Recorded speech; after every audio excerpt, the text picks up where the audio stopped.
रत्नागिरीत विद्यार्थ्यांकडून काढण्यात आलेल्या मोर्चामध्ये इतरांनी घुसखोरी करण्याचा प्रयत्न केला। या मोर्चात पंतप्रधान नरेंद्र मोदी यांच्याविरुद्ध वापरण्यात आलेली भाषा अत्यंत चुकीची होती। पंतप्रधान हे कोणत्याही एका पक्षाचे नसून देशाचे घटनात्मक पद आहे। अशावेळी त्यांचा सर्वांनी सन्मान करणं अपेक्षित आहे। या मोर्चाचे जे व्हिडिओ समोर आलेत ही रत्नागिरीची संस्कृती नाही अशी टीका पालकमंत्री उदय सामंत यांनी केली।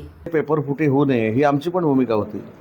नीटमध्ये ज्या पद्धतीनं पेपर फुटी झाली, ज्या पद्धतीनं एक विद्यार्थ्यांमध्ये अविश्वास निर्माण झाला, त्याच्यामुळे विद्यार्थ्यांनी केलेलं ते आंदोलन होतं आणि विद्यार्थ्यांच्या आंदोलनाला आणि विद्यार्थ्यांना कोणी त्याच्यामध्ये दोषी ठरवलेलं नाही। मुद्दा असा राहतो की त्या आंदोलनामध्ये जी काही घुसखोरी झाली ती घुसखोरी योग्य नव्हती।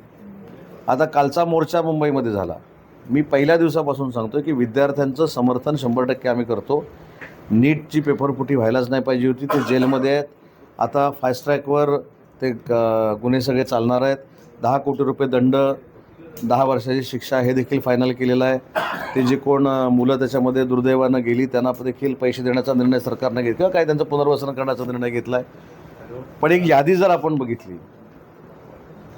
राहुल गांधी, प्रियांका गांधी, शरद पवार साहेब, उद्धवजी ठाकरे, त्याच्यानंतर अखिलेश यादव, ते नवीन कोणते ॲक्टर झालेले मुख्यमंत्री महोदय, त्याच्यानंतर शबाना आझमी, त्याच्यानंतर ही सगळी जी मंडळी आहे त्यांनी कधीच नरेंद्र मोदी साहेबांचा प्रचार केलेला नव्हता। त्याच्यामुळं विद्यार्थ्यांनी केलेलं जे आंदोलन होतं ते खरोखरच योग्य दिशेनं चाललेलं असताना त्यांना भरकटण्याचं कारण जर कोण असतील तर ही सगळी मंडळी आहे। आणि विजय हा विद्यार्थ्यांचा आहे, विजय नेते मंडळींचा नाही। काल आता मी एवढी भाषणं ऐकली जसं काही ह्यांनीच विजय मिळवून दिला, पण त्याच्यामागे धर्मेंद्र प्रधान साहेबांचं पत्र पण वाचा की धर्मेंद्र प्रधान साहेबांनी राजीनामा का दिला याचं विश्लेषण पण त्यांनी केलं आहे। परंतु नीटमध्ये जे प्रकार झाले किंवा नीटमध्ये जी घुसखोरी झाली त्याच्याबद्दल आम्हाला आक्षेप आहे। मी काल शिंदेसाहेबांनी अतिशय चांगल्या पद्धतीनं सांगितलं की इकडे पराभव झालेला असताना दिल्लीमध्ये जायचं आणि दिल्लीमध्ये आग पेटवा, हे पेटत राहू दे, हे धगधगतं राहू दे म्हणून सांगायचं काही अर्थ नाही। हे राजकीय गोष्टी आहेत, त्याच्यामुळे त्याच्यामध्ये राजकारण जे आलं त्याच्यावर आमचा आक्षेप आहे। आम्ही विद्यार्थ्यांना कधीच दोष दिलेला नाही, विद्यार्थ्यांना कधीच दोष देणार नाही। विद्यार्थ्यांच्या मनातल्या भावना सरकारनं पूर्ण केल्या पाहिजेत हीच भूमिका असली पाहिजे, त्याच्याबद्दल दुमत असण्याचं काही कारणच नाही। पण सर, विद्यार्थ्यांची भावना समजून घेण्यास केंद्र सरकार कमी पडलं किंवा उशीर केलं मला वाटत नाही। मला असं वाटतं की चर्चा ही एका दिवसात आणि 2 दिवसात संपत नाही। एखादं छोटं आंदोलन जरी असतं तर ते एक फोन केल्यानंतर ते सुटत नाही, त्याच्या मागे काहीतरी प्रोसिजर असते, ती प्रोसिजर केंद्र सरकारनं केली असेल।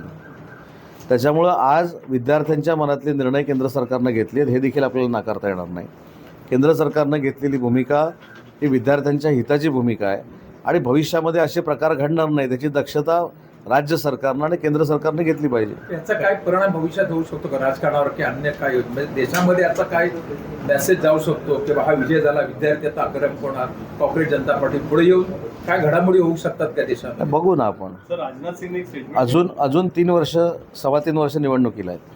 मुंबईच्या मोर्चाला राजनाथ सिंगने एक स्टेटमेंट केलं होतं की आमचं काय UPA सरकार नाही आहे, आमचं NDA आहे, आम्ही राजीनामे वगैरे देत नसतो असं, आणि नंतर ते धर्मेंद्र प्रधानचा राजीनामा झाला। राजनाथ सिंह हे देशाचे मोठे नेते आहेत, त्यांनी ते स्टेटमेंट का केलं, त्याच्यानंतर धर्मेंद्र प्रधान साहेबांनी राजीनामा का दिला, हे मी माझ्या कृतीच्या माणसांना बोलण्याच्या पलीकडचा प्रश्न आहे। त्याच्यामुळं राजेंद्र सिंह साहेब काय बोलले हे देखील मला माहीत नाहीत, परंतु धर्मेंद्र प्रधान साहेबांनी मुलांच्या भावनांचा विचार करून राजीनामा दिला हे कोणी नाकारत नाही।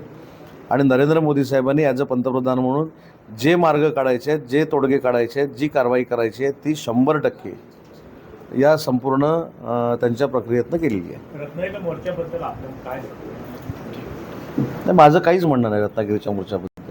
आपल्या जिल्हा प्रमुखांनी आक्षेप घेतला खास पत्रकार परिषद घेऊन, तो जिल्हा प्रमुखांनी घेतला आपल्या आदेशावरून की त्यांची त्यांचं वैयक्तिक काजी साहेब, जिल्हा प्रमुखांना स्वतंत्र आमचे अस्तित्व आहे, बरोबर आहे।